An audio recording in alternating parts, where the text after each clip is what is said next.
first wreath will be laid by Eamon Robinson. Eamon's father was Sam Robinson of the Squad. He was only 16 when he took part in the attack of the Customs House.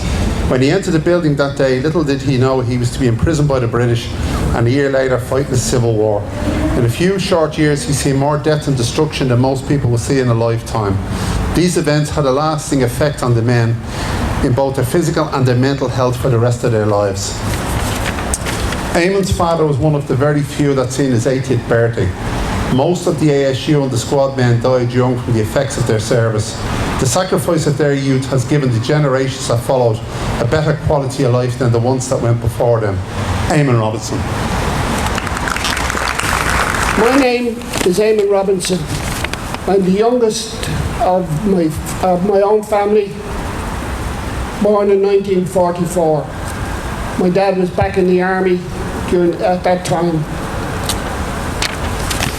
It's indeed an honour, at the request of Gary Deering and the organising committee, to lay this wreath in commemoration of the battle that was fought here 104 years ago today.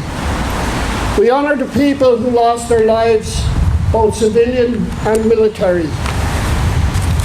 I am proud to follow in my father's footsteps, who laid the wreath here shortly before he died in 1985.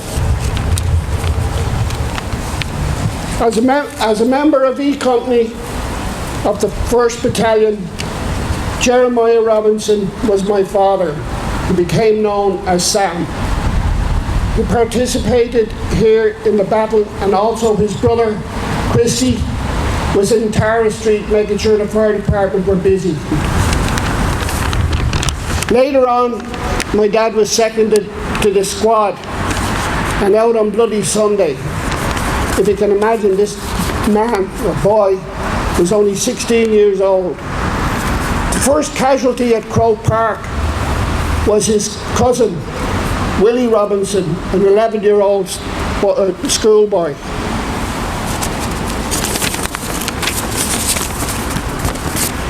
Sam was captured here on that day 104 years ago, 3 weeks short of his 17th birthday. Sam fought in the Civil War. He went from the IRA into what they call the Dublin Guard because of his affiliation with Michael Collins. As I look back, I can only envision ordinary men doing extraordinary things to make sure that we had a better life and freedom in our country. Thank you.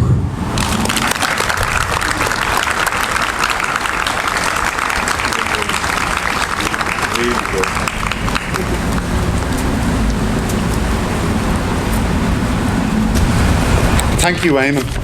Often overlooked in commemorations has been the civilians who died. In 2013, we decided to add an extra wreath to the commemoration in memory of the 4 civilians who died. Calling them the 4 civilians does not really explain who they were. 2 of them were Customs House staff, the most well-known being Francis Davis, the housekeeper, who was known to have a service revolver and was shot by the IRA as he attempted to get it or to alert the police. There's 2 different stories about this. The other was Mahan Lawless, who was shot by the auxiliaries as they thought him to be an IRA man. Both of these men have had their stories told numerous times over the years. The other 2 men have been more or less forgotten about, as they were simply passers-by going about their business and had the bad luck to be caught in the crossfire.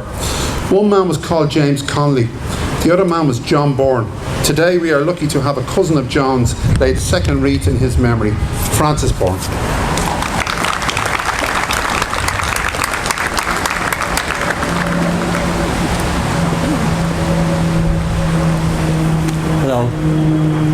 I'm John Byrne's second cousin.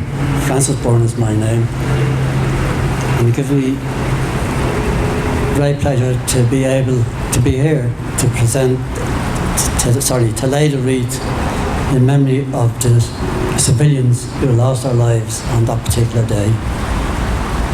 My cousin John, he was on his way home from Camden Street, where he worked.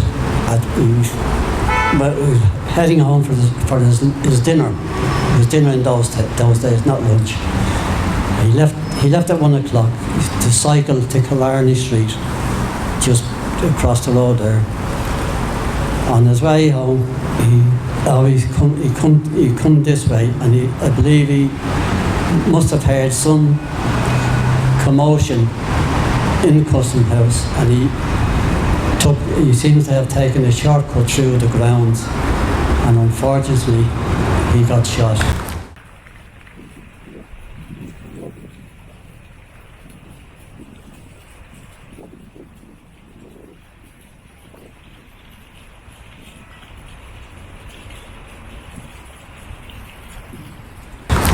Thank you very much, Francis. Now, before I call for 1 minute's silence for the men who fought and died here 104 years ago, I'd like to remember 6 people who have attended the commemoration over the years, and we found out they've passed away since last year's commemoration.